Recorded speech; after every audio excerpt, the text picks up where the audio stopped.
Hey guys, it's Britt. I'm here with my friend Carrie from the Foundations podcast. Yes, and I am super excited that we are.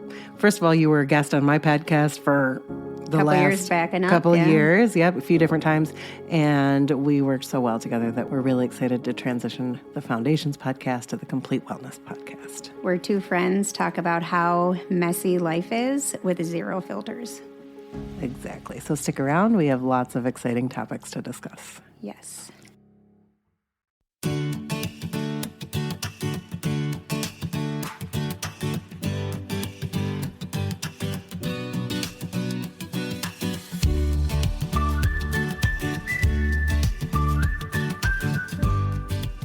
Hey everyone, welcome to a special episode of the Complete Wellness Podcast. I'm Carrie, and in honor of Suicide Awareness Month, Britt's decided to share her story with you today. Britt lost her first husband, Brian, to suicide, and she decided to not only share her story, but she also reached out to many of the people whose lives he impacted and asked if they had anything that they wanted to share.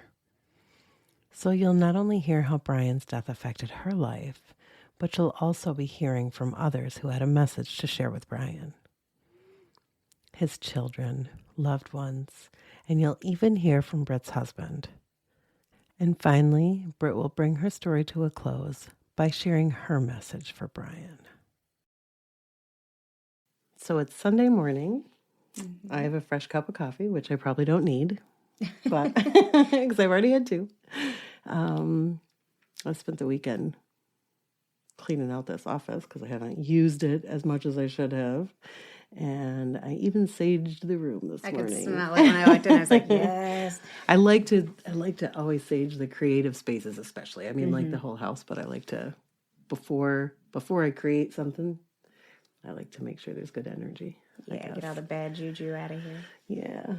And today is definitely a special podcast that we have planned. It is Suicide Awareness Month. Mm-hmm. And Brittany wants to share her story with you guys. She's told it before, but I think I'm different now. Yeah. I look at things a little differently now, too. Yeah. She's also reached out to quite a few people that knew Brian. Yes, people very close to him. So maybe we should start by sharing some of the conversations you've had. Maybe not sharing the conversations yet. We are going to put in some audio clips from people that knew Brian. But start with a little bit of background, I think, right? Because there's a lot of listeners out here, even though you have shared the story before, that don't know your past and don't know where you came from. Yeah. Yeah, a big part of my life, at least. So I reached out to people. So like you said, I've shared the story before. We've talked about it before, and I'm sure it'll come up probably at length during this as well. But I thought about trying to do things a little bit differently because in the last 2 years, I've done a lot of like self-healing, self-discovery, digging into like my trauma, all that jazz. So I thought to myself, wouldn't it be pretty cool if some of the healing that I've done from that trauma, from the suicide and all that stuff, if I was able to share some of the techniques that I used with some other people that were very close to Brian and some that were even closer than myself. I mean, yes, I was his wife. Yes, we had a child together. Yes, you'll hear all the nitty-gritty details here soon. But in reality, like there was people who were part of his life for his whole life, right? Like, or most of it, So I was like, you know what? Maybe these people can heal up a little bit too. So I reached out and I said, if you guys had 20 to 30 seconds to talk to Brian right now, what would you say? What would you say to him? It seems so simple, like 30 seconds of talking, but in reality, 17 years later, because that's what it'll be in November, is 17 years since he's passed away. Wow. Like, what would you say? Because to me, I had a therapist tell me, like, write him a letter, and it's weird because the day of his funeral, the last time I laid eyes like on his body, I was in the I was in the funeral home and everybody else had like left the room. I don't know if I shared this in the last podcast, and I don't know how many people I've ever shared this with. So I guess this is kind of opening it up on something that's pretty close to me. But in the funeral home, everybody else I was a mess. I was a complete shit show. I'm pretty sure I was half drunk still from the day before, to be quite honest with you. Like, I just wasn't well. So I ended up staying in the room, and the woman who ran the funeral parlor said, if you want a moment, you can stay in here. And next thing I found was I was 10 minutes later asking her for a pen and a piece of paper and wrote him a letter and shoved it in his pocket to be with him forever. You know what I mean? And I just kind of like unloaded on him. It wasn't just a letter. It was like 4 or 5 pages long. I spent like 45 minutes just writing everything out, And that was a little bit healing then. But now in hindsight, a therapist had told me maybe 10 years ago I guess it'd been more than 10 years ago. It was prior to Tom. So probably like 15 years ago, 16 years ago now, when I first started therapy to get through it. A therapist had told me to write him a letter and not read it to anybody and just burn it. So I did that. And then afterwards, I'm like, but I kind of want to share that. You know what I mean? I kind of want to say it out loud or say it to somebody who knew him or knew me or something of that manner. So I thought it would be really cool for people to be able to just say what they want to say.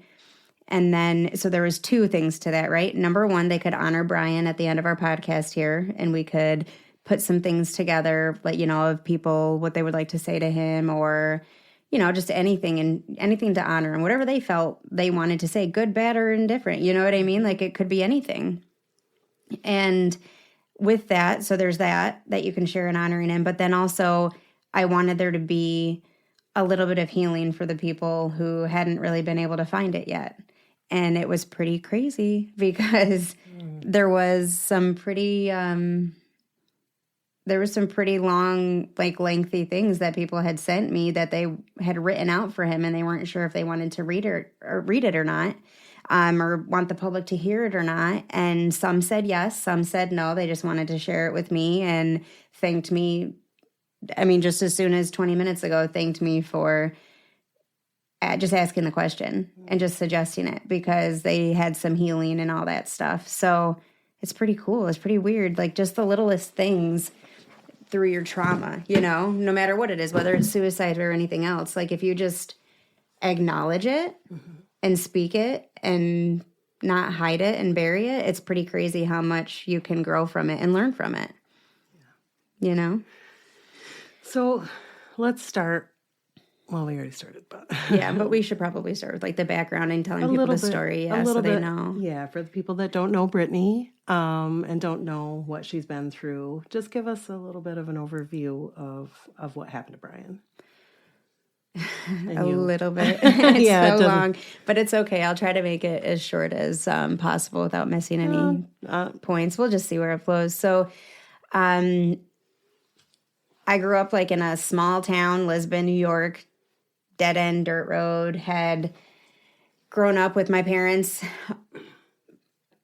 in a really good life. Like, I never saw drugs. I think I've seen my mom drunk before an adult. Honestly, probably if I include adult time, maybe like 5 times.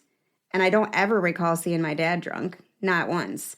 So I've never been around like drugs and all that stuff. But, in high school, I drank, partied, did all that stuff that normal kids do. But I didn't know what drug use looked like. I didn't know any of those things. I didn't know what severe mental health looked like. I grew up in a pretty wholesome family with, everybody has problems, but I didn't know what any of that stuff looked like.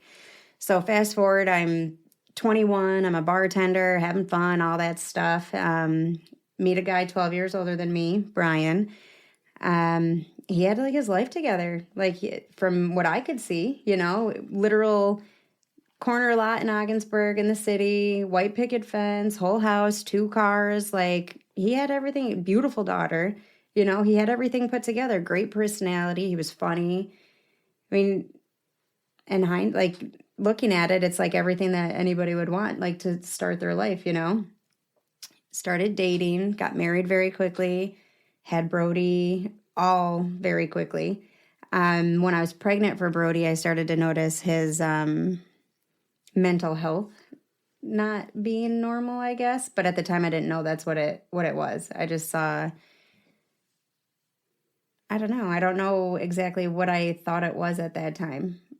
Maybe middle age, has a new wife, has a new baby coming, like all that extra stressor, a whole family to take care of now. I was just a bartender, and he was very persistent on me not having a career. Like, he wanted me to be a stay-at-home mom, to be there for Brody and to help out with Shaylee and stuff like that. So he never really wanted me to work. So I always assumed it was just the stress of running his own construction thing on the side and working for the state and all that stuff. And he drank and all that, but I'd never seen him use drugs, ever. So it started to get pretty bad when I was pregnant for Brody. Things would trigger him from his past and stuff, and he got very verbally abusive. Started to get physically, he wouldn't actually hit me or anything like that, but he would like hold me against a wall and hit the wall next to my head, or he would put me between the mattress and the wall and hit the mattress and be like, I'm not hitting you. There's nothing, you know what I mean? Things like that. But it was always so weird because he would do it.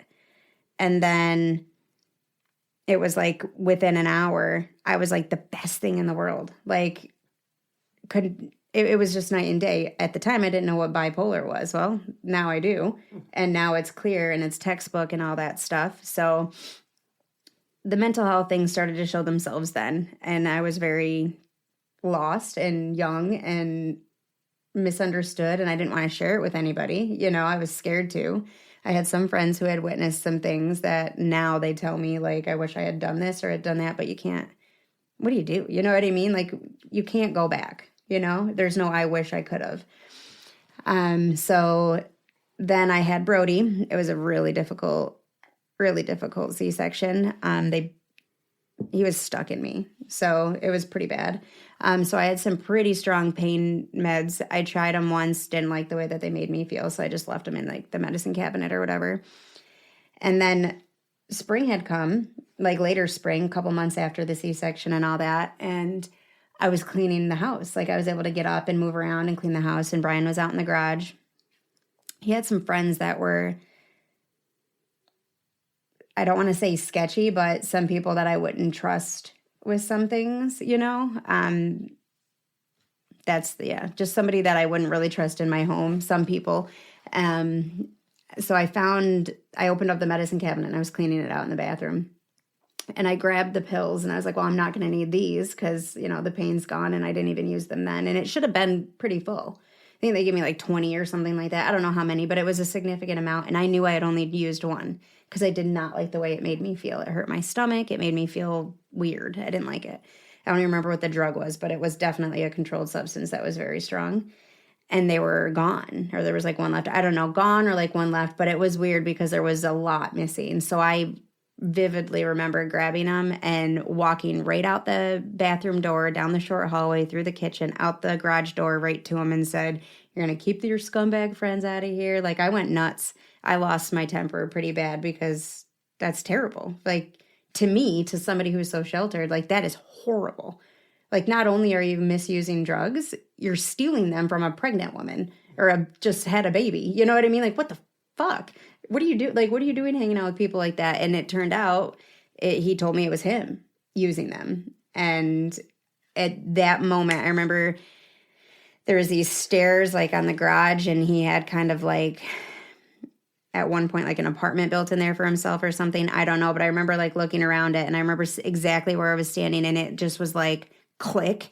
Like, it just made sense, like all the ups and downs and the highs and the lows. And it wasn't just stress. He was a user. Like, he used drugs, and I didn't know what that looked like. So I didn't know what to find, like to look for or to recognize. Like, I didn't know what the signs were. So that was the day I decided I was leaving. Like, I wasn't doing it until he figured his stuff out. And I ended up leaving the next day. It was not good. It was pretty bad, actually. So moved out. There was a lot of him trying to kill himself, calling me, I'm going to do this, I'm going to do that. There was rat poisoning. There was profusely drinking. There was one time he called me It was early. It was about this time of the year at this time. It was a few months after. So I guess that all would have happened in the summertime when I was cleaning. But it was definitely fall, a couple months later, and he had called me and he said that he was going to hang himself. So I like rushed over to the house, of course, like I always did when every time he told me he was going to do something to himself. And he did. He had a noose hanging in the living room. Yep, it was hanging on like I had plants like hanging from the ceiling, and he had put really big it'd be like an S hook, I guess, like hanging off of something, and like it probably wouldn't have held him now that I know better, but at the same point, like it was pretty bad. It was hanging right in the picture window in the living room, like he was going to do it very publicly for everyone to see. And I left Brody in the car in the driveway and went inside and wrestled him a little bit, but I ended up getting the rope and went to my Aunt Carol's house, which is like around the corner down New York Ave. It was only a few blocks away. Called the police. They came. They said they're going to go over and talk to him. I showed him the rope. It was literally tied in a noose. Like I can still like feel the rope. It was literally tied in a noose. I don't know whatever happened to that. But anyways, they went over, talked to him, and they said, came back to my aunt's house like within 15 minutes. Like within 15 minutes. I'm sitting here like traumatized. Please come back within 15 minutes. And like, he's just sitting there watching a football game. Like he doesn't know what you're talking about. And I was like, I'm literally holding the noose in my hand. I have proof that he called me. You can look at anything you want. I told you exactly where it was hanging in the living room. And I'm sure you saw the S hook that I was telling you about. And they're like, there's nothing we can do. There's nothing we can do. And then about 2 months later, he actually did hang himself in our garage. And he died. Like, how fucked up is that? Like, how fucked up is the world where, like, people cry out for help and their family members cry out for help and there's nothing that you can do. Mm-hmm. And then they do it. I mean, you can't control it and you can't change anybody. And I get all that stuff. But, like, looking back now, what the fuck? You know what I mean? Like, what do you do? He went to rehab, tried all that stuff, got kicked out of rehab because his insurance lapsed. Another what the fuck.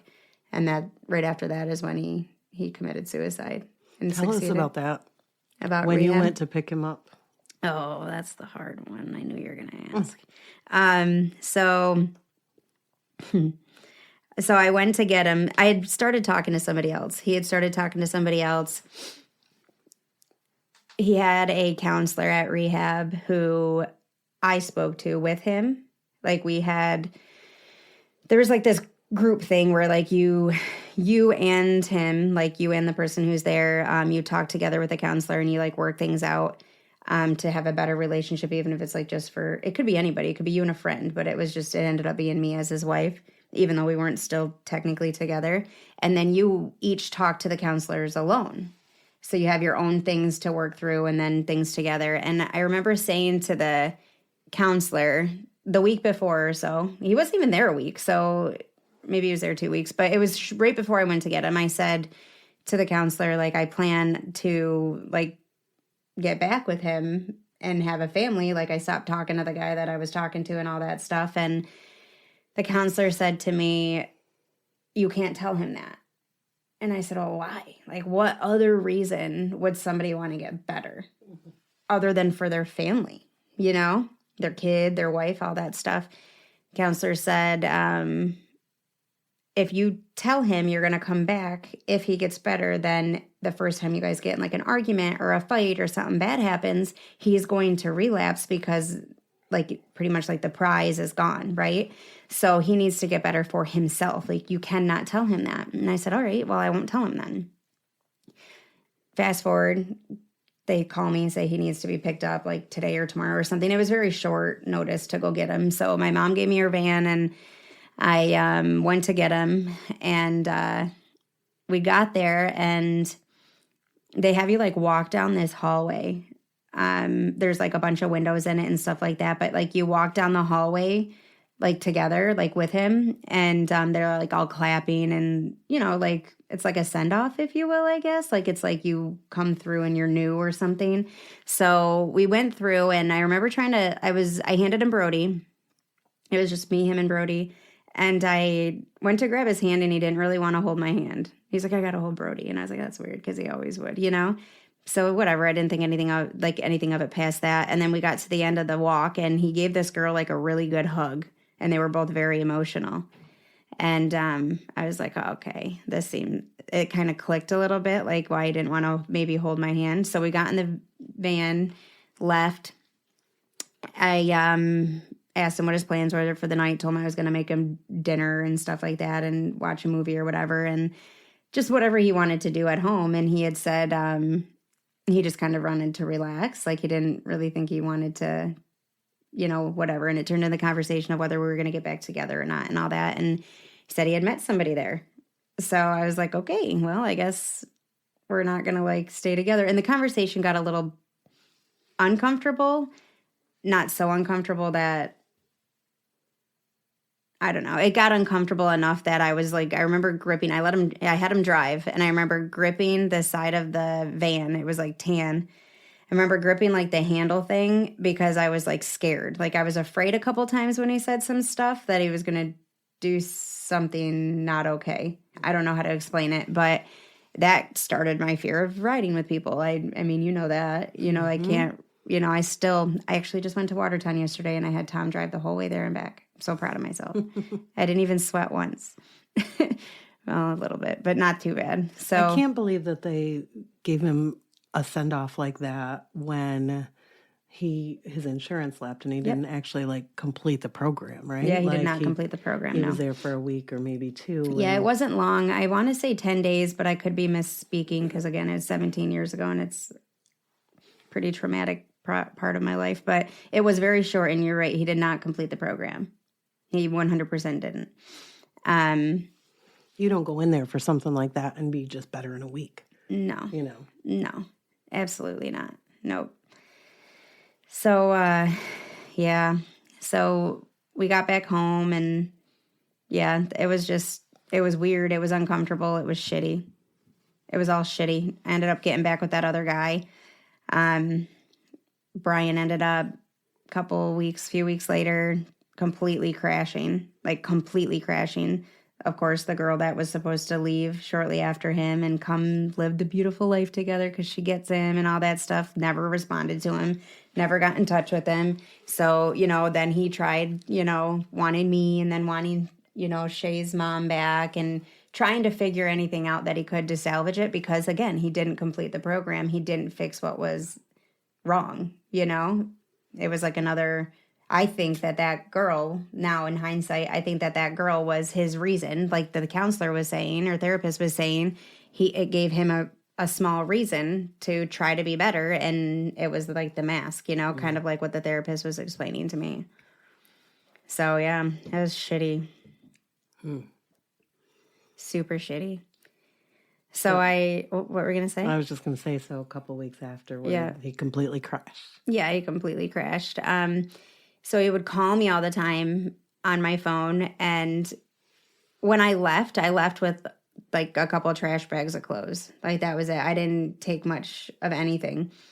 I didn't have anything actually. Now that I say that, I didn't have my birth certificate. I didn't have my social security card. I didn't have any of that stuff of mine or Brody's. I don't even think I had my license at that time, to be honest, because I think I had left it there. Just sitting out or something. I don't remember exactly, but I had pretty much no identification for myself or Brody. And if you fast forward, that was actually all burnt in a pile on the stainless steel countertop after he had died. He had burnt it all because he wanted to make my life, as difficult as he could. So it was Halloween, and that's the last time that I saw him. And I saw him that night, and he was probably the worst I'd ever seen him. 100% the worst I'd ever seen him. If there wasn't people around, I'm not sure I'd still be here today, to be honest. I don't think I would be. I really don't. He was that gone. I had brought Brody over. The guy I was seeing, I had left at the babysitter's house because I was like, I'm not going to bring him there. Like, that's just a dick move. You know what I mean? Like, that's just a dick move. So I had asked Brian prior if he wanted to do some trick-or-treating with Brody. Brody was only 6 months old. Like, he wasn't really trick-or-treating. I was just pretty much bringing him around to families' houses and stuff like that. And Brian didn't talk to his family. So where's he going to, you know what I mean? Like, who are you going to bring him to see, you know? But you're welcome to come with me. Like, my family would never treat him any different, even though he thought that they, you know, would. But he wanted nothing to do with it. He ended up, I think, trick-or-treating with Shay and her mom for a little while that night, which is beautiful. Like, I'm glad that that happened. But I had brought Brody over to see him. I had walked down. It was the babysitter's house was only like 2 blocks away, like literally around the corner. So I walked down and I left Noah there, and I had walked down to see Brian. And soon as I walked in, I could see like the empty bottles of liquor, and the whole room was just filled with smoke and like cigarette smoke and stuff. And I was like, oh, this isn't good. Not good at all. And he was sitting there at like he had knocked a hole in the wall for me because I wanted to be able to see into the kitchen. He was really good at construction. He had knocked a hole in the wall, put like a little bar there, if you will, so you could see through and all that jazz, like more of an open concept. And he was sitting there looking at me as I was coming in the door because you could see right to it. And like the light, just the way the light was shining on him, it was just like, I don't know. It's a vision. I'll never forget it. Like the way the light was shining on him and on the empty bottles and everything, it was just eerie. It was eerie. It was scary. So he gave me this like look, like he literally, like, honestly, I know this sounds fucked up, but like literally like he wanted to kill me. Like he looked at me like with so much anger in his eyes that I was like, what is going, like I didn't even want to move from the doorway. So he got up and he had walked over to me and Brody, and he picked up Brody and he was like holding him, and he's like, oh, my little he was a bumblebee. He's like, my little bumblebee, and talking to him and stuff. And then he would like look over like Brody's shoulder. He would like move Brody to the side, and he would give me that look again. And then he would like switch it back to Brody. And then it was fucking scary as shit.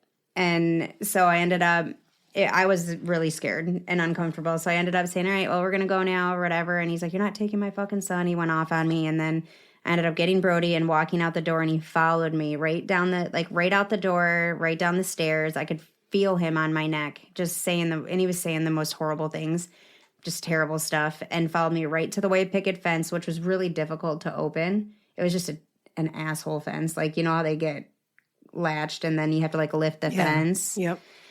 I was having a hard time getting it because I'm holding Brody. I've got him over my shoulder. Everybody's trick-or-treating, mind you, and he's screaming at me in my ear. It was horrible. It was horrible. That's the scaredest I've ever been in my entire life, right then and there. The scaredest I've ever been. And I turned right to go towards like New York Avenue and walk back to the babysitter's house, and he got in his truck, and he had a truck where like the window in the back goes down, and then the 2 backseat windows and everything. Like he put all the windows down. And he followed me slow until I like turned New York Ave, screaming like this horror with the bumblebee and like fuck her and like the terrible, terrible stuff. And all these people are just staring. You know what I mean? Of course, I'm blatting. Brody's crying. Everybody's like, it was a mess. And then as I turned on New York Avenue, he hit the gas so hard. I don't know how nobody died that night. I don't know how he did not hit anyone, because he just pounded it right down New York Avenue, and it was horrible. That's the last time I ever saw him.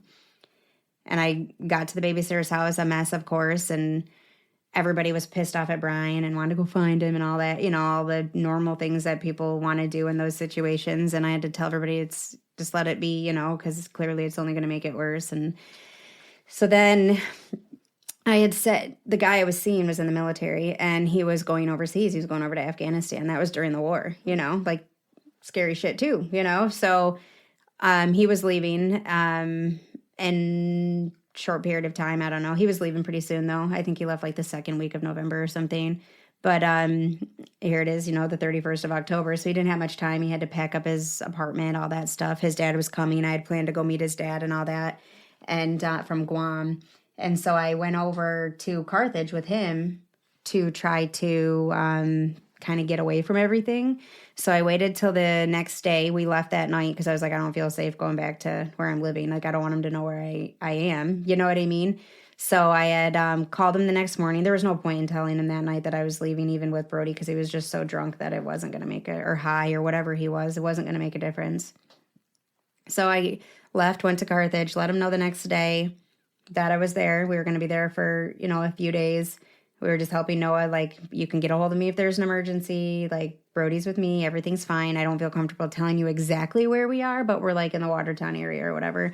But everybody's fine, and I'll check in with you at least daily to let you know, everything's good, because I do have his son with me. You know what I mean? And the last thing you want to do is, at least I knew this then, the last thing I wanted to do is make him think I was taking his son away from him, because I would never do that. But I do need to protect my son from that stuff. So that wasn't good. The day that he died, Noah had to go to, the guy I was seeing had to go to the base and do some stuff to get ready to go and all that stuff. And so I was just going to stay there and like pack and stuff.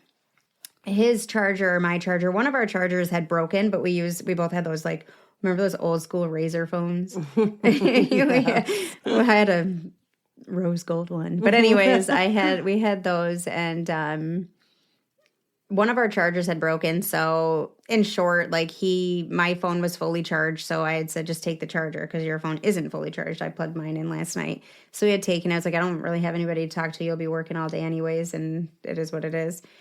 So I had called Brian after he had left and said, look, I'm packing up his apartment, stuff like that. We're fine. Everybody's good. Just letting you know. And he said, okay. He lost his temper on me a little bit because I was still there and all that. And the conversation ended. But then he continued to call and text my phone all day long. Would not stop. Would not stop. I ended up shutting it off for like an hour at one point. Or more even, and wouldn't stop. And then the evening had come, and his dad, the guy I was seeing's dad had come in, gotten into town. He had picked him up after work, brought him, met him. He wanted to take us out to dinner. He was hungry. He just had a long flight. So we went into town, into Carthage, to a pizza place, and we were sitting there eating pizza, and I looked down at my phone, and I had so many missed voicemails and text messages. It was like nauseating. It was so much. And I was exhausted. I was just tired. I was so tired of it all. And I remember looking at my phone. It was 6:01. I felt this like pit in my stomach, and Brody just started screaming and crying for no reason. Like, just started. It was just weird. It was just fucking weird. And they were enjoying their time, their dinner, and, like, a father's leaving his son to go to war. You know what I mean? Like, I was like, you know what? You guys have your time. I'm going to take Brody outside, and we'll just go sit in the car or whatever and wait, or go for a walk or something. We'll just stay nearby. My phone was already almost dead. So I was like, just whatever. Like, I won't go far, because if my phone dies, you won't be able to figure out where the hell I am, It was very low. So I went outside, and I swear to God, I saw Brian like around the corner. And I remember being so fucking scared, except for he was bald. And I remember thinking I saw him in like a flannel shirt and like just jeans, like, whatever. And I had shaved and little backstory to add to that, I had shaved his head a couple years or a year and a half prior, and told him like I loved him with his head shaved. He had beautiful curly hair, yes, but you remember the band Daughtry? I do. You remember the lead singer? Yep. How like attractive he was, and like the baldness and all that. He looked like him. He looked like him with his head shaved. I was like, yeah, whatever. So that's that. So it wasn't him. You know what I mean? It was just probably some other random person, but it wasn't him. I could have sworn it was him though. And I got in the car and I locked the car because I was like scared and uncomfortable. And so I had texted Noah, and I was like, listen, I'm pretty sure I just saw Brian, but I'm not positive. So when you guys are done, just come right out. Like, I don't feel comfortable or safe. Like, I locked the car, so when you get here, like, I'll let you in or whatever. And he said, all right. They came right out, because he was like, yeah, this isn't right. You know what I mean? So he came right out. We got in the car, drove to his apartment. As soon as we pulled into his apartment, his phone rang, and it was my closest friend at the time, Stacy. and she's screaming like, I need to talk to Brittany. I could hear it in the back seat. I need to talk to Brittany. I need to talk to Brittany. I've been calling her. Well, I didn't know that my phone had died. And that's that. And whatever. And I forgot to mention, too, the argument that we had in his apartment earlier in the day when Brian wanted me to bring Brody home. He told me he was going to kill himself again to try to get me to come there. I was like, look, I don't have a car. I don't have anything. I'm fucking this is the last time I talked to him. I said, I don't know what to fucking tell you anymore, but if you're going to fucking do it, like, do it. I can't save you forever. I can't come to you know what I mean? And that's the last things that I said to him. I don't remember verbatim, but it was pretty much saying, like, not suggesting he go kill himself or wanting him to kill himself, but I can't be your savior. So you're going to do what you're going to do, and I can't control you. Like, I can't live my life running after you all the time and saving you. I can't do it. You need to save yourself, you know? So that was our last conversation earlier in the day. So Noah handed me the phone in the car, in the back of that blue Saab, Brody next to me still crying, and Stacy is screaming, he did it. And I was like, what are you talking about? And she's like, he did it. He killed himself. I'm like, he's been fucking saying it forever. Like, he didn't actually kill himself. He's just telling you that. She's like, Brittany, I'm here. I'm there. I'm at the house. He's dead. And that was that. And I grabbed Brody, and actually, no, I did not grab Brody. Noah grabbed Brody because I went in the house and just like a fog and went into the bathroom, and I was puking, and it was awful. His dad calmed me down. He's like, you need to take a breath. This is a huge deal in your life, and like you need to regroup right now. And so obviously I had to get home. My phone was dead, and you couldn't you couldn't charge your phone in your car. Like, at least we didn't have the capabilities of doing that, you know? And so my phone was dead the whole way back, but I had called Stacy on Noah's phone and said, meet us at the stone fence. It's not a good idea that Noah bring me into town because you don't know. So she met me at the stone fence, and this is where I'm going to get emotional. So she met me at the stone fence, and when I got in her car, you used to be able to, like, take your, remember I used to be able to take your SIM cards out and, like, make my phone your phone and everything that was on it. So her phone and my phone were compatible. I don't know why I didn't think of it prior with Noah's phone, but Stacy had mentioned it and said that people were trying to get a hold of me. So I was like, well, my fucking phone's dead. Like, it's dead. There's nothing I can do. So she gave me her phone, and I took my SIM card out of mine, put it in hers, and there was a ton of voicemails. Like, the first one I heard was from my Aunt Carol saying, you need to get here now. You need to call me. Don't talk to anyone else. My Aunt Carol was, my biological dad left when I was young, so my Aunt Carol helped raise me, like, on my father's side. So she is very close to me. So she knew what was coming. Like, she knew. I mean, she's where I went when I found the noose in the first place. You know what I mean? So it was her voicemail. And then I was like, okay. So then I got to Brian's, and they were like, I don't know if I was like listening to them in reverse or if I had clicked something wrong, but the first voicemail I listened to was, it didn't sound like him, but it was him. Like, I don't know how to explain it. It didn't sound like him, but it was him. Do you have tissues? Because I'm going to need one. If not, I'll just use my sleeve. It's fine. So it said, I'll see you in hell. And then all I heard was like a snap. Like, it's like, you know, when like you like whip a horse? It sounded like that. And gargling. And I didn't know what that meant in that moment. But now I know that was him dying, you know? So that was that one. And then the voicemail before was like him blaming me and telling me he was going to kill himself and all that stuff. And multiple ones, like multiple voicemails. He had told me what he was wearing. And this is really weird, but he told me he had shaved his head so that when I see him in his casket or when I identify his body, that it'll be the version that I like to look at the best. Yeah, I had no clue. He wore my grandfather's flannel who was extremely close to me and passed away before Brian and I had met. So I had given him one of my grandfather's flannels. He put that on. My favorite pants, like the boots I bought him. He knew what he was doing to fuck with me for a long period of time. Like, he knew what he was doing. Yeah, it was really bad. Like, he had hidden his hair in the house. Like, there was like a baggie of his hair in the drawer where I would have found my birth certificates and stuff. But those were burnt on the, like, there was things, like, there was notes all over the house. Like, his mental health was so bad. And that's not who he was, right? Like, that's probably, like, the most heartbreaking thing is that's not who he was. Like, he was a good person.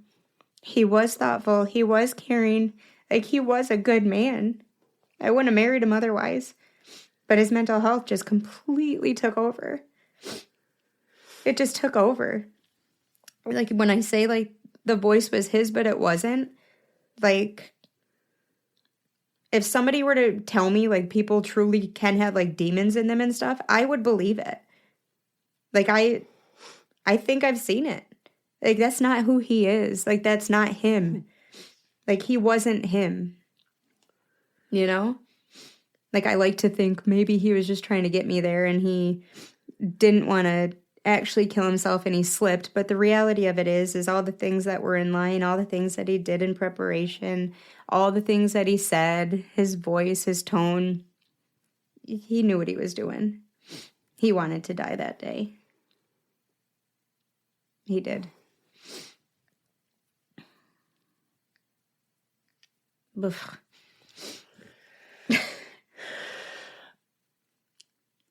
Yep. Let's take a breather and I'll get you some tissues. Okay. We're going to regroup Yeah. a little bit. That one was Thank emotional. You. Well,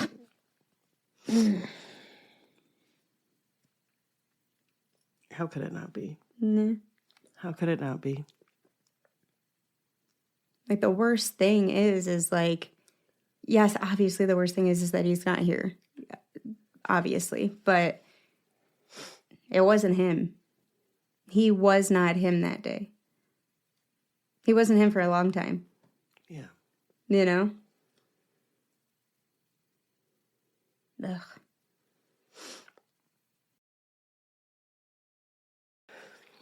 Okay, we took a minute. We regrouped. Got some tissues. Yeah. Hopefully we don't need them Again. but you never know. Yeah. So what happened after? I know that you went through a lot after he died, and how much it changed your life. Yeah, a lot. Like, when you think,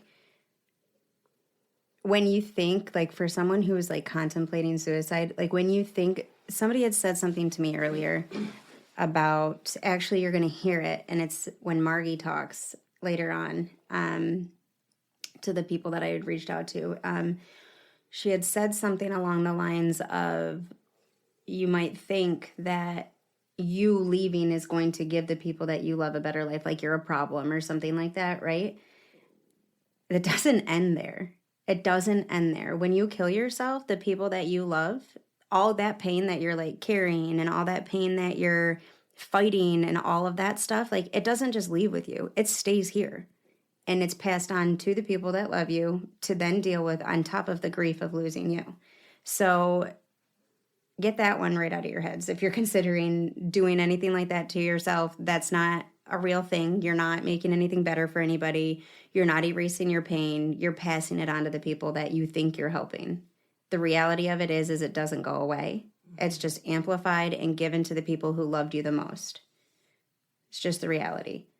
And that's exactly what happened, is all of his pain and suffering got transferred over to everybody, his kids, me, Jess, Margie, his friends, his sisters, his mother, like, everyone who loved, I don't even know how to say that right, but cares, they all got it amplified. So it's just given away. And on top of that, you have society, right, who needs to find something or someone to blame, because we can't blame the person who's gone because they had no other choice but to hurt themselves and kill themselves because of the pain that they have, which it has to be given to somebody. We can't put it on the person who killed themselves, right? The people who don't understand suicide and mental health. And that's exactly what happened. It got put on me. I had people reach out to me and blame me and say he wouldn't have killed himself if you hadn't left him, or he killed himself because you didn't stay with him, or who knows? Like, there was a million different things that were said. There was one specific person who, she's very nice to me now, but at the time she was not that at all. There was a thing that Brian loved that I did when I was a bartender. I was young and spunky and all that stuff and tiny, so I could like walk across a bar and not hit my head on a ceiling.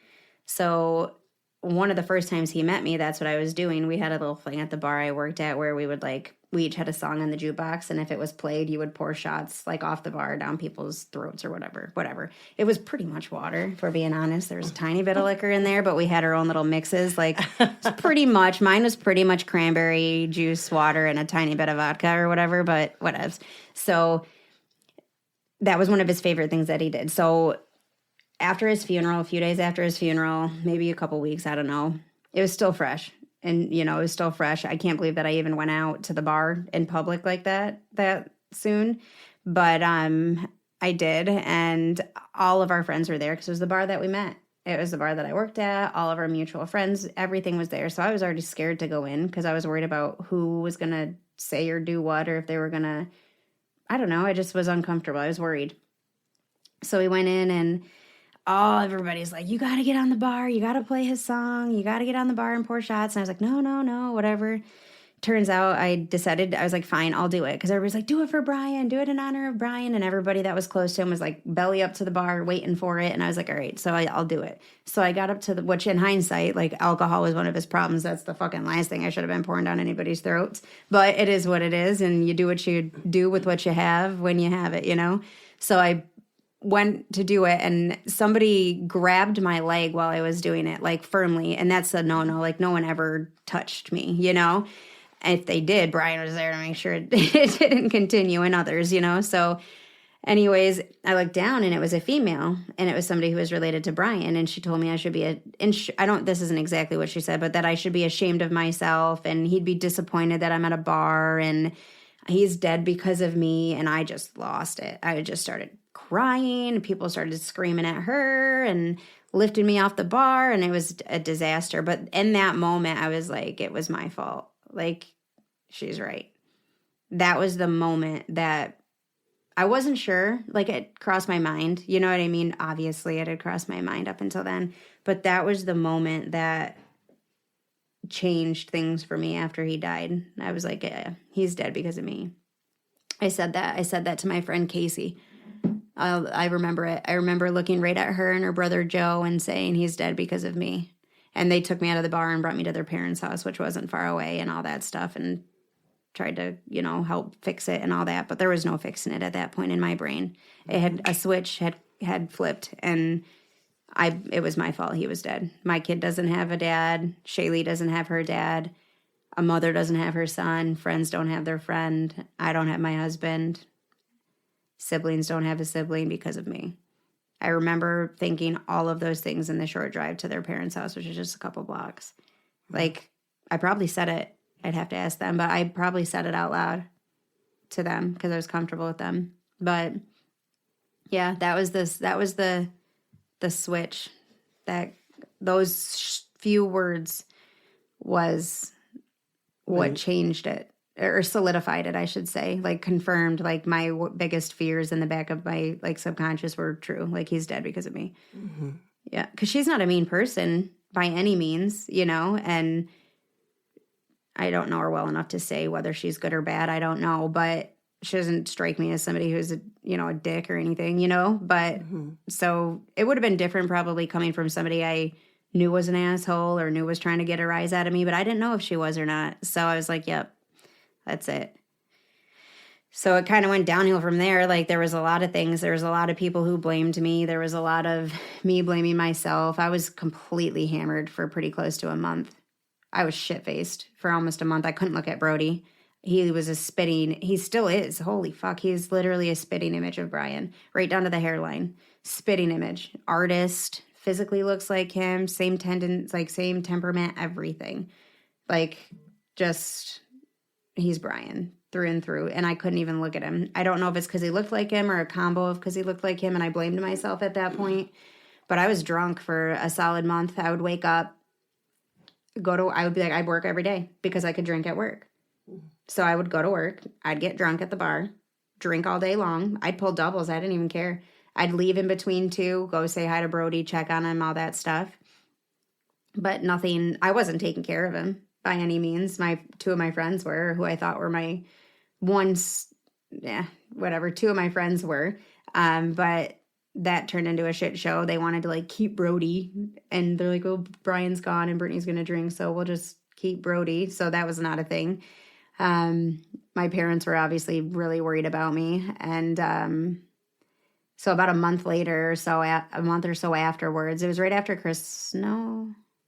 maybe it was before Christmas. It was before Christmas. They had asked me, no, I don't know when it was, to be honest. It might have been, I don't know exactly when it was, but they had said, you got to leave. Your sister's in Georgia. Her and her husband are in Georgia. They had a son same age as Brody, just a couple months difference. They're like, you need to go down there for a little while. And I was like, I don't want to go. It turned into me finally saying, all right, fine, I'll go. They put me on a bus. They bought me a bus ticket, put me on a bus. Mind you, I had no money, right? Any money that I had, I was drinking. I didn't have his income anymore. It's like I made a lot of money bartending. And like I said, I was drinking it all. And put me on a bus. I had $20, a $20 bill, Brody and his car seat, a bag for Brody, a bag for me, and Brody's diaper bag.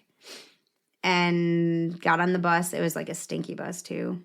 It was stunk so bad. It was like full of, no disrespect to Amish by any means, but it stunk like cow manure and all that jazz. And it was just whatever. The one in Canton. So I took that one, went to, I don't remember exactly where we went to, maybe Syracuse or something, Watertown, I don't know. Got on a different bus a couple times. By the time we got to New York City on the bus, I realized it was a completely different world. Like, nobody was helping me open the door. Nobody was trying to help me with, like, carrying a bag or anything, because mind you, it's just little old me, Brody in a car seat, 7 months old, 8 months old at the time. He would have been 8 or 9 months old at the time.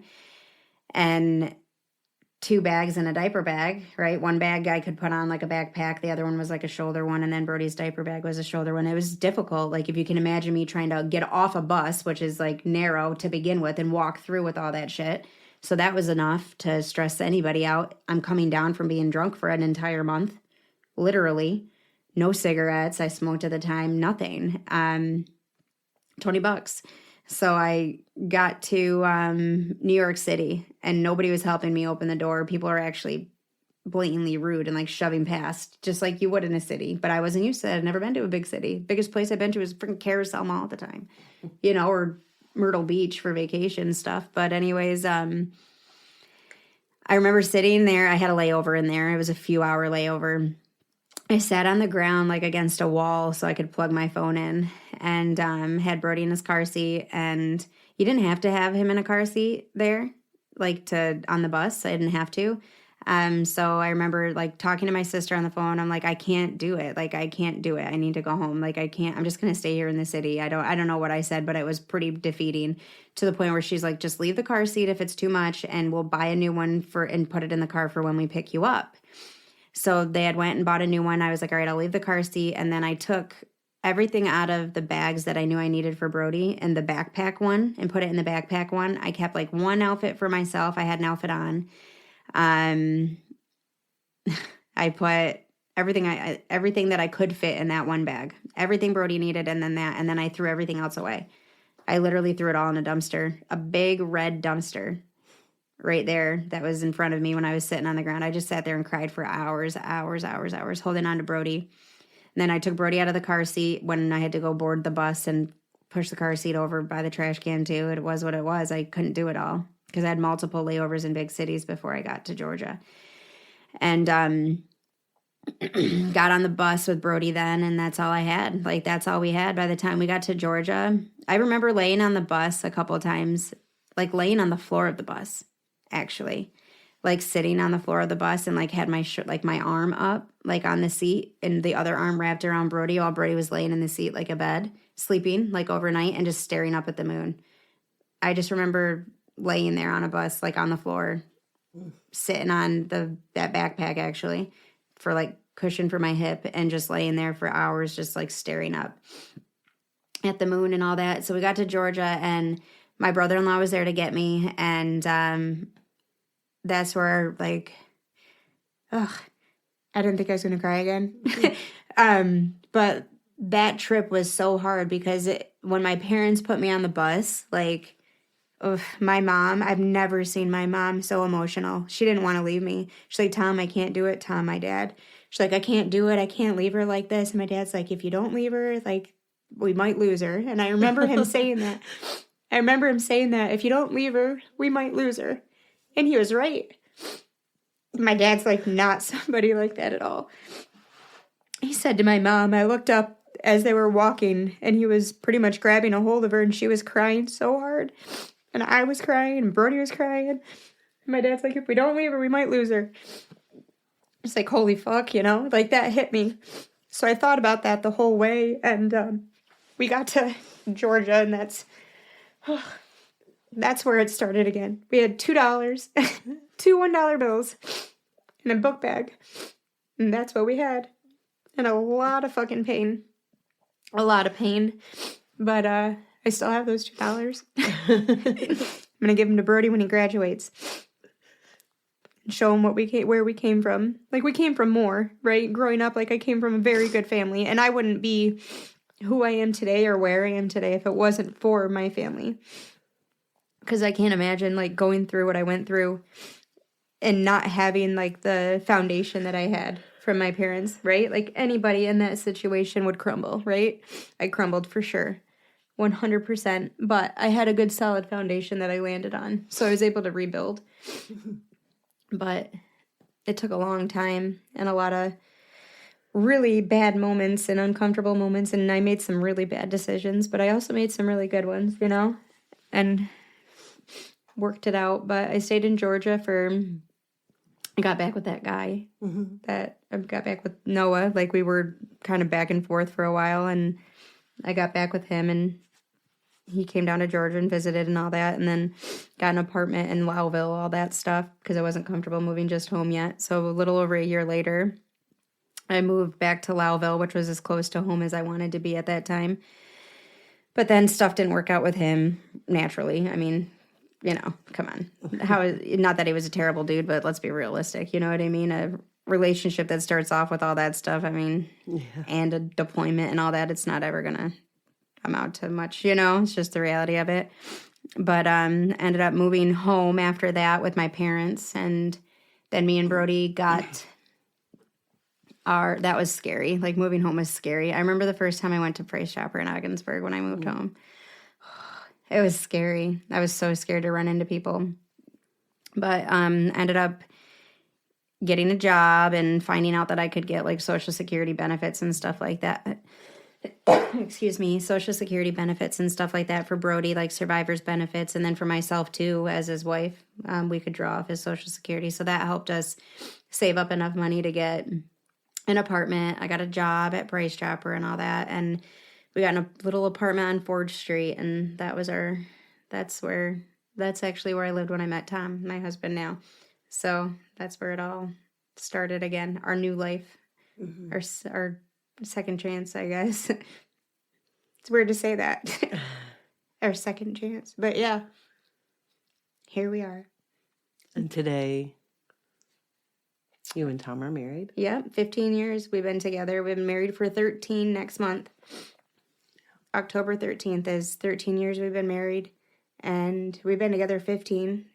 We got together when Brody was like 2.5, December. We have Landry. Like, we have a beautiful life. So if you are dealing with what I dealt with, like, I for a long time thought it's just going to be me and Brody. Like, I didn't want anything. I didn't want Tom. I didn't, he was not supposed to be a relationship in any form, like in any sense, and it just happened. And there's trials, obviously, like any other marriage and stuff like that, but he's gotten me through a lot of it, and he's very supportive, and he's there for Brody. Yeah, and he every year is supportive when you go through this. Mm-hmm. Yep. Like I just texted him actually when we took that little break. I texted him. I said, we're still recording, but, I'll be home soon. I said, I'm kind of a fucking mess. And he's like, you've got this, babe. Like, Aww. You're meant to, pretty much like you're meant to share this stuff because that's another thing somebody else said to me. Like the last 48 hours have been super duper crazy with talking to people about this. I have a kind of new friend. Her name's Kristen. She's my neighbor. She's really sweet. And I had shared with her last week that we were recording this and that I was a little nervous. Like it just came up in conversation. And she had remembered that I said we were doing this today. And she texted me actually like a half hour prior to me coming here, right around when you texted me and said, I'm thinking about you and you've got this. And she had said, something along the lines of how people sometimes think, I don't remember exactly what she said, but it was like saying like doing stuff like this, even though I do it and I do it well because she has listened to our podcasts and stuff in the past and she's heard me speak, obviously, because we talk. And she's like, even though you're able to convey things so well, she's like, I know this is extremely hard on you. And she's right. I never like stopped and thought like, this is really fucking hard. And it's really emotional and it takes a lot out of me. And it might not, like, obviously you can hear me crying and obviously you can hear me having a little bit of a hard time with it, but like, I'll have nightmares now, like for the next couple of weeks. Like, and I did last night and I have for the last couple of weeks in preparation of doing this. Like, it's fucking traumatic to do, but it's so fucking important. Like, it is worth every nightmare and it's worth every knot in my throat like I have right now and every tear because people need to know, like on both sides of it, like in my side or anyone's side who loves somebody who's taken their own life or is talking about taking their own life and like trying to be there to support them. Like, you're not alone. Like, you can get through it. Your life can get better after they're gone if they have done it, and it's important for people who are thinking about killing themselves to know it's not, I don't care who you are or what you've done. The world's not better off without you. Because no matter what you've done or who you are, no matter how dark it is, if you can learn from it, you will just be that much brighter. Like, the best people in the world have done or been through the worst fucking things. I don't care who you talk to. It's the truth. It's the truth. That's what makes you good. And that's what makes you whole and makes you motivational and inspiring. It's your fucking shit that you've been through or the shit that you've done. It's the bad stuff that makes you good. It's the bad stuff that makes you good. And strong. It's true. It's just true. And if you can just find a way to fucking wrangle it in, you can make a difference, not in your life, but in the world. Mm-hmm. It's true. So when we talked about it this past week, and we decided that you were going to share your story for Suicide Awareness Month. Yeah. You kind of started prepping for it. And then yesterday you said, I have an idea. Mm-hmm. Yeah. So I wanted to like reach out to the people who knew Brian. At first it was just going to be Shay and Brody, his kids, right? Shaylee is my stepdaughter and she's in her mid-20s and she's a beautiful girl with a beautiful soul, very accomplished. She has really taken her traumas and used them to build herself, and with the help of her mother and her stepfather and her grandparents who have all, worked together to raise her beautifully in his absence. And I was going to reach out to her, and then I had planned to talk to Brody about it. Brody's only 17. He's a senior this year, right? So I was like, how do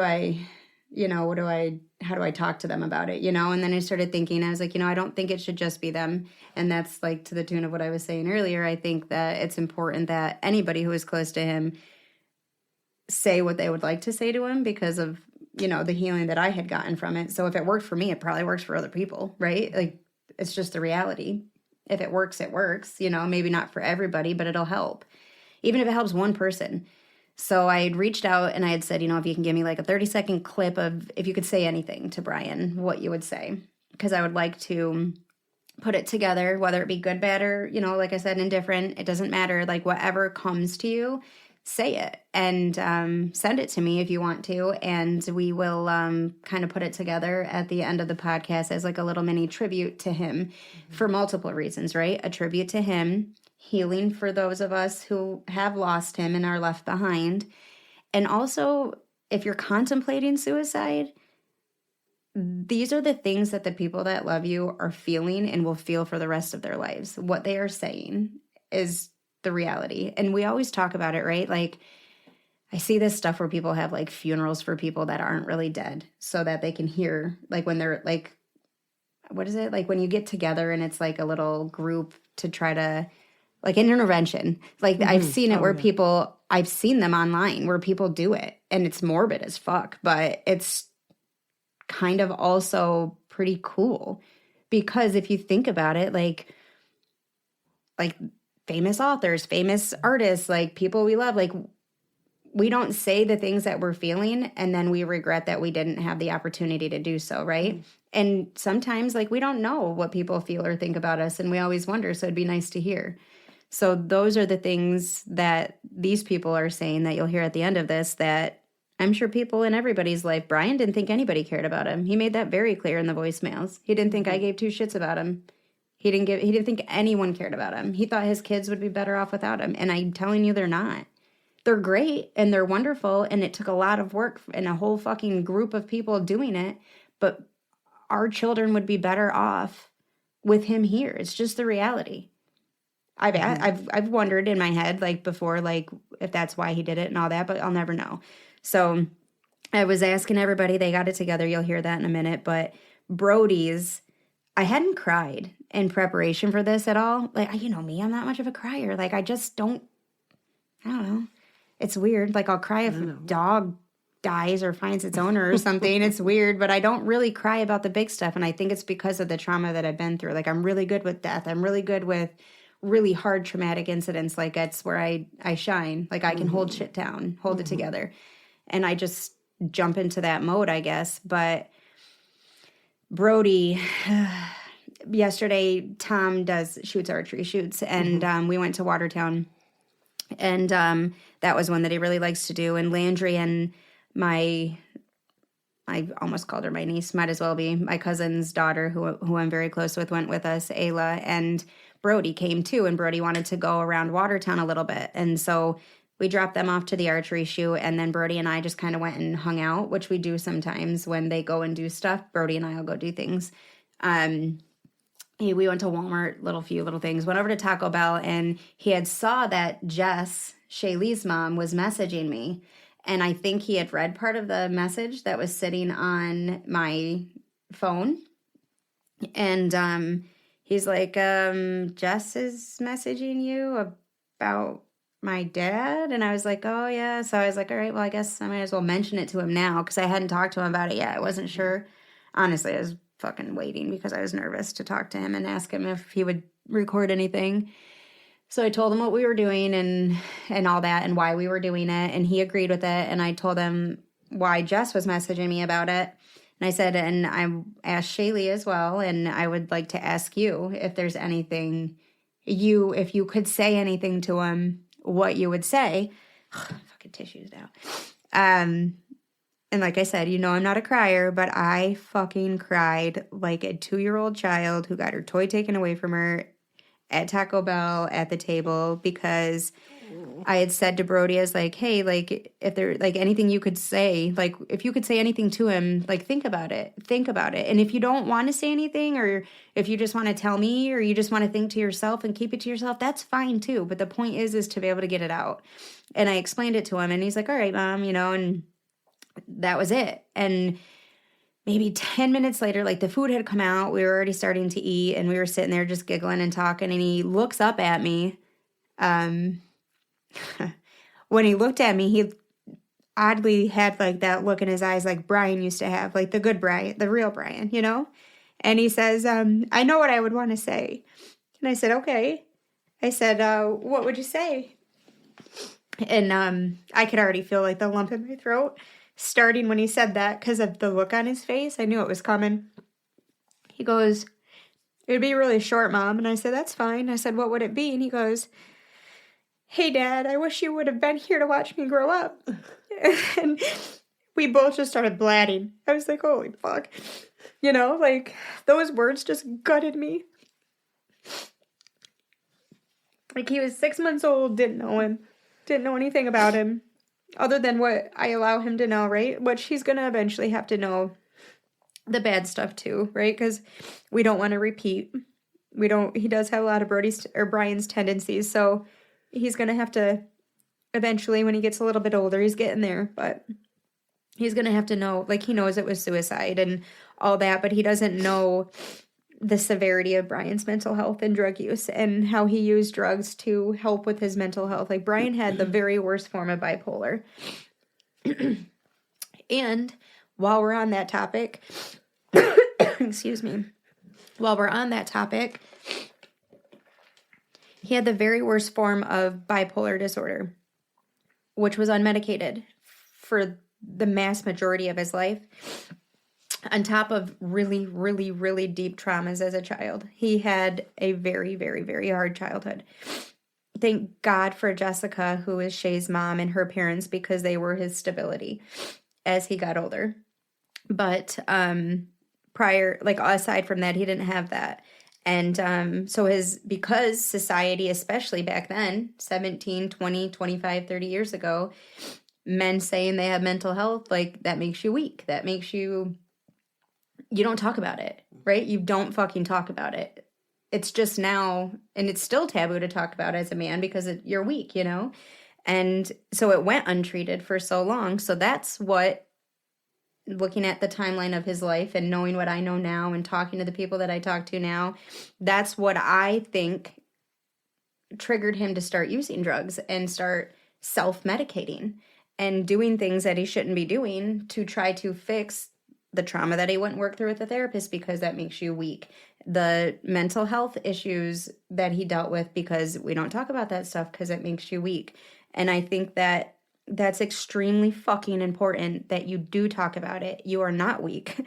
The people that talk about it are the strong ones because it takes strength to talk and to let those things out, especially as a man. And did you know that the latest statistic would be from 2023, men are 4 times more likely to commit suicide and succeed than women.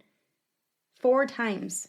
So for every woman that commits suicide and succeeds, there are 4 men that commit suicide and succeed.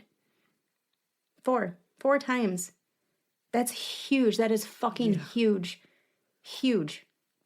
And that's why, like, Brody needs to know. Like, Brody needs to know that stuff. And Brody's getting to the age now where he can handle it and he's mature enough. And he, like I said, he's always known from day one where Brian's grave is. We've always went. He's always known that his disease killed him, which it's true. It's his mental health killed him, and he committed suicide as Brody got, I think he was like 13 when we told him it was suicide. Mm-hmm. And we talked about that and all that stuff. But it's important to share those things. And Brody needs to know, like, if this pops up, I mean, that's a lot of mental health things are like, it's genetic. Like, a lot of them are. Brian, I don't know the exact number, and I'm sorry to the family if this is incorrect, but if I remember correctly, Brian had shared I think it's like, including him now, I think it's like 8 or 9 people in 2 generations of his bloodline.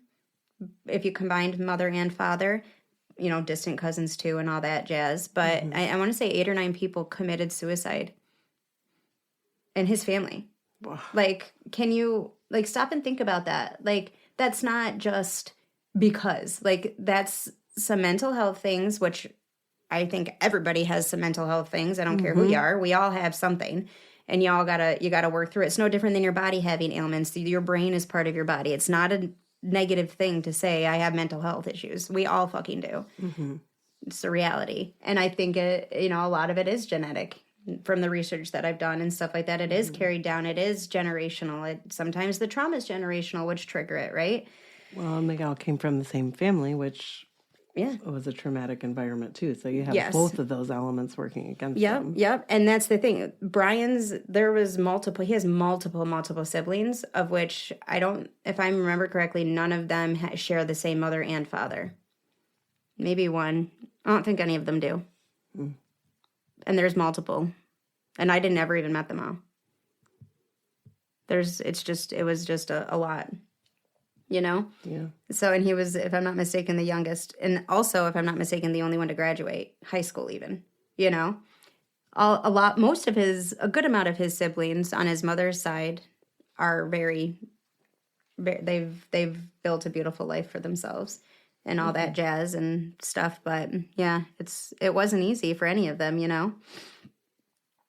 So, but I think that stuff's super important for people to know, that we all have mental health issues. I don't care who you are. You can act like you don't, but you do. It's just the reality of it. Even if it's just anxiety or a little bit of this or a little bit of that, like we all have got a little bit of something. If I could do one thing, if I could make one law, just one, and I could just really make it like something that everybody had to do, no choice, it would be everybody has to talk to a therapist once a month, even if it's just for 20 minutes. I swear to God, that would be the one law that I would make, because I think it's really that important to get things out and talk and see if you do need help. You know, we all need help. Yeah. Can't do it on your own. Yeah. I feel like there was more I was going to say, but it's gone now. Well, should we play some of the clips? Yeah, I think we should. Okay. Yep, you're going to hear his children. You're going to hear his daughter's mother, whom is amazing. You're going to hear, not everybody says who they are. So, and I don't know if everybody wants you to know who they are either. So there are some family members. Listen to them all, obviously, but some of them are a little heavy. You know what I mean? Mm-hmm. Yeah. Yeah. Some are people that never even met him and want to say some stuff to him, too. So, really? Mm-hmm. Yep. Some people who are you close pulled to us. all of these together in a day. It's amazing. Yep. The response that you got from people when you and I reached have out more and coming asked that. too. I have one person. You might hear my voice here too, guys, because some people couldn't do it, but they wanted to. So they worked through the exercise and they didn't realize it was an exercise, like a homework assignment I was giving them. And I wanted it to be that way. I wanted it to start with just give me 20. I knew it wasn't going to be 20 or 30 seconds. Let's be realistic. But Right. I wanted to I wanted to present it as something itty bitty. But I knew what I was doing when I was asking them to do it that way, because I knew it was going to turn into a good healing exercise for them. Mm-hmm. And for everybody else to hear as well. And so some people worked through it. Some people worked through it and sent it to me and don't want it shared. And they're going to print it off and burn it like I did that one day. And that's fine. That's good. Some people said, I'd love to, but I can't. And that was yesterday. But then I got a message today from somebody saying, I am going to do it, but I'm going to write it down and burn it like you said you had done. So that's wonderful. And to those people, if you're listening, I'm really fucking proud of you, because it's hard to do this stuff. And so you might hear my voice because some people did send it to me and say, I love the exercise. I love that I did it, but I just can't. Some people don't like their voice. And one person's like, I don't know if I can do it. And I said, that's fine. You do what you're comfortable with. And then, so if you hear my voice in here, I'll let you know it's on behalf of somebody else, but you hear my voice again, because I'm going to tell you if I could say what I could say to him. Okay. But that'll be in there too. Okay. So let's start with some of the clips that you've gotten. Okay. This one is Brian's cousin. She's safe with me saying, who she is. Her name's Dee. She said, still to this day, I want to scream and kick his ass. I know it's the mental illness that took him, but it's the broken system that failed him. It failed us all. It stole so many memories to be had. I don't know if I can read this. I'm crying. He was a great guy, but the demon of his drinking and his mental instability robbed him and robbed us all. When he wasn't drinking or in his own head, he was wonderful. I just wish he realized this and how much we all loved him and cared for him. And then she wrote below, the darkness that is around you isn't supposed to define or destroy you. It is meant to expose the light that is within. And I pray that he knows this now. Hey, Dad. Uh, it's me, Brody, your son. If you were to hear me right now, I would say, I'll say that I miss you. That I wish you would have gotten to like see me grow up and see the person I became. I don't know. I just kind of wish I got to know you better. I know I got like stories from my relatives and like photos of you. I got like a picture on how you were like, but still, I never really gotten a chance to know you personally.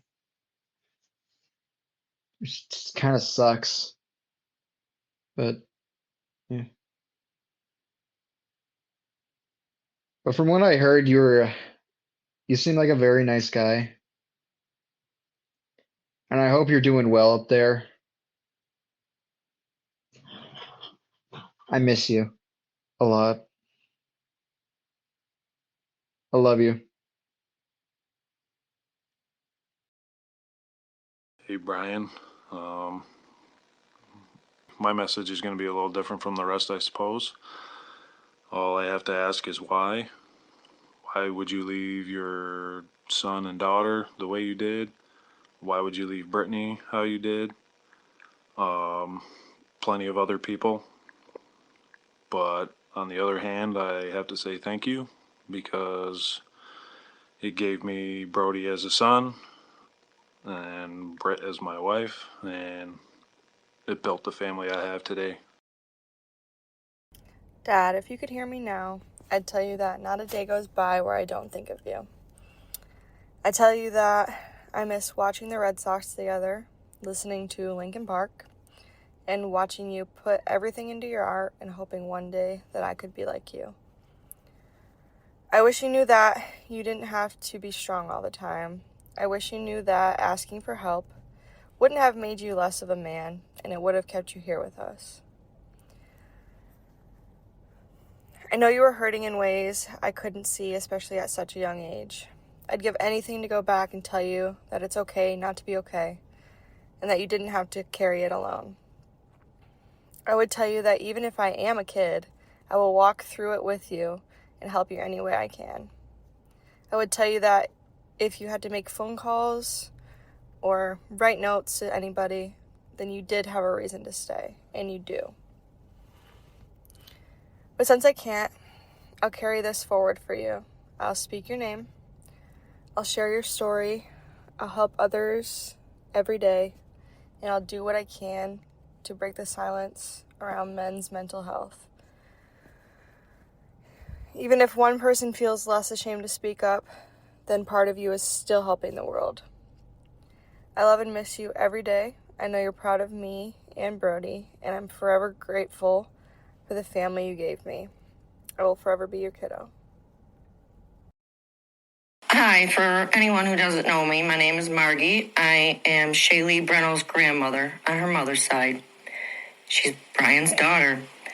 Well, Brian, you are and always will be missed, and you will be loved very much by so many people. We were family for most of your life, and that will never go away. For those who may be contemplating taking their own lives, please listen to the ones left behind.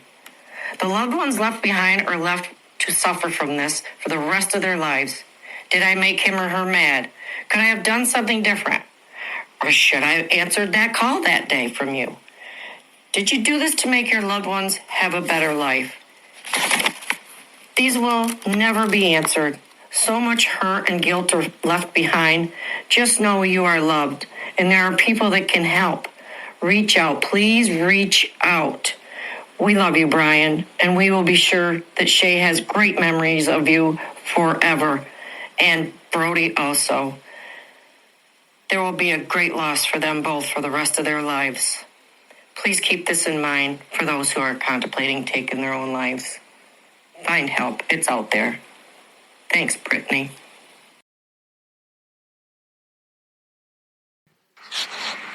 Hey, Brian.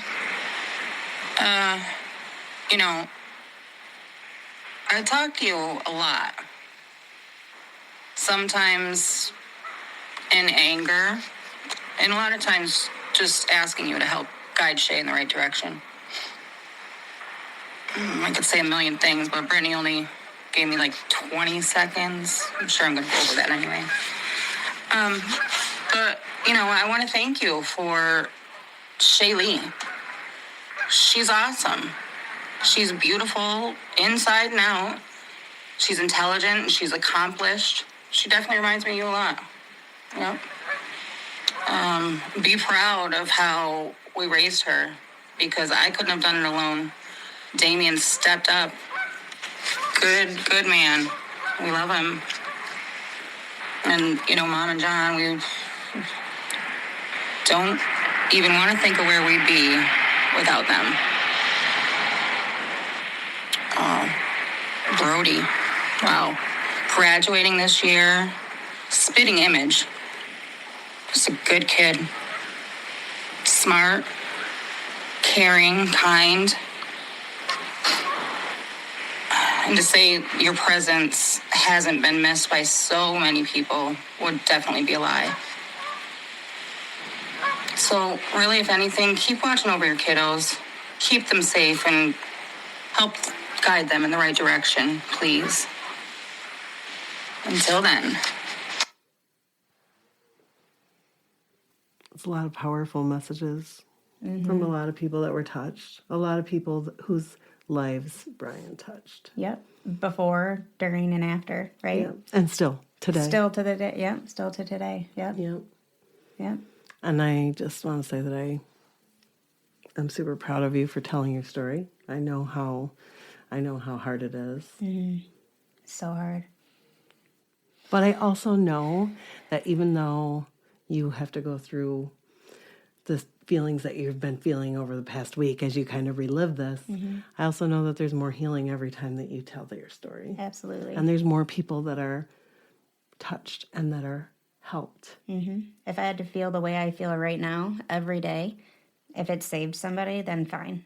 That's fine. If that's the price I have to pay to not have somebody go through what Brian and all of us went through, I'll pay it all day long, tenfold. And Brody's becoming a young man about to graduate high school. I can't. Yeah, and Shaylee is doing amazing. Like, it's so crazy to think, like, it feels like it all happened yesterday, but Shaylee's got a great state job and apartment, and she's doing well, and Brody's graduating high school and picking out colleges. Like, wow, what happened? Just happened so quick. Yeah. And I also want to say that I give Tom a ton of credit for being such a support network for you. It's not always easy to think about the person that you're married to and their life before you. Right? And and how it still follows you, right? Like, it still does. Like, he has to sometimes listen to me cry over it or check my location to see if I'm sitting at the cemetery having a breakdown. You know what I mean? And check on me and stuff. That's hard, and I'm really grateful for him. And he supports Brody. Oh, yeah. 150%. Absolutely. Yep. Absolutely. Yep. And imagine how hard that is, too. Like, for anybody who's raising a child whom they didn't, birth or make, like, they have very little in common. Yeah.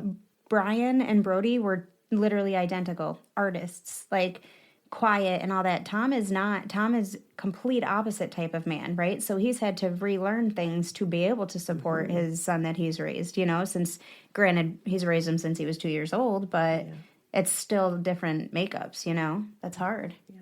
And it seems that he's done it without reservation. Yeah, he didn't even think twice, Yeah, with an open heart, open mindset to all Absolutely. of that for you and for Brody. Yep. And for everybody, Yep. not just you and Brody, but Yeah, and he's welcomed Shay, like Landry, our daughter Landry, like Shay's her sister. Like there's no way around it. You know what I mean? We were just at a soccer game actually last week, and she's like talking about Shay, and people are like, "Who's Shay?" And she goes, "It's my sister." And they're like, "We didn't know you had a sister." And she just, but that's the environment that we raised them in. Me and Jessica and Tom and Damien, like that's what we did. Like we made sure that they, the best we could with the age gap as well, and the trauma that we all went through. Like we did the best we could, but clearly we did all right. We did pretty good. And clearly all of these people that were affected so much by Brian's passing, you guys have formed this amazing support network between all of you. Mm-hmm. Yeah. You know? Yeah, we're getting there. I think it's oddly enough growing the longer it gets away from it. Mm-hmm. You know, I think people are more comfortable talking and stuff like that, and we've all grown up a lot and all that stuff. So I think it's good. Yeah. Yeah. So I guess for anybody out there, just, know that there's a support network out there. Know that talking about it helps. Know that when people say they're there to listen, they're there to listen. Yeah, without judgment. I don't care what you've done or where you've been or anything. That's none of my business. That's your past. If you want to share it, great. Call me. Get it off your chest, man. And we will throw in the show notes some references for some help that's out there. Yeah. There's lots of it out there. You just got to know about it. The most easy ones, just dial 988 and they'll talk to you. But there's a lot more that we'll put in the notes. Yes. Yep. Well, thanks again for sharing. Thanks for being here for me. No, it was not easy, but that's all right. Yeah. We made it, and it'll help. It will. It's already helped. Look at all the messages that I already have just from the people I've asked to share. Just that alone. Even if this never aired, that alone is huge. Yeah. Because Tuesday's his birthday. Yep. And that's a day that you always took to remember him and honor him anyway. And this is just even a little bit more than that. A lot, not a little bit. A ton. It's so many people contributing. Yeah. I'm going to make chicken riggy on Tuesday and have a nasty Molson Canadian and terrible shot of Jim Beam, but I'll fucking do it. Yeah. Well, I am proud of you for sharing. And you've come so far, and I'm thankful that you have, because now you're here with me today. Yeah. And you wouldn't be the person that you are today. No, I would not be. Without going through all those things. No, there's no way. There's no way I would have grown the way that I've grown if I hadn't been through that. No way. Yeah. Nope. Yeah. So in a sense, not that I'm grateful, but I'm grateful for the way that it shaped me. I'm a different person for sure. Yeah. Hey, Bri. It's Britt. I think we both know that you listen to me all the time because I'm always talking to you and you're always here. I know it. We both know it. So I guess the only thing that I don't think I've said to you so far, and the only reason why I haven't said it is because I don't think I felt it until recently, is I forgive you. I forgive you for doing what you did and leaving us here, all the things that happened prior, all the pain afterwards that we've had to carry on your behalf. I forgive you for it all. I get it now. You did the best that you could with what you had. We'll take it from here. We love you.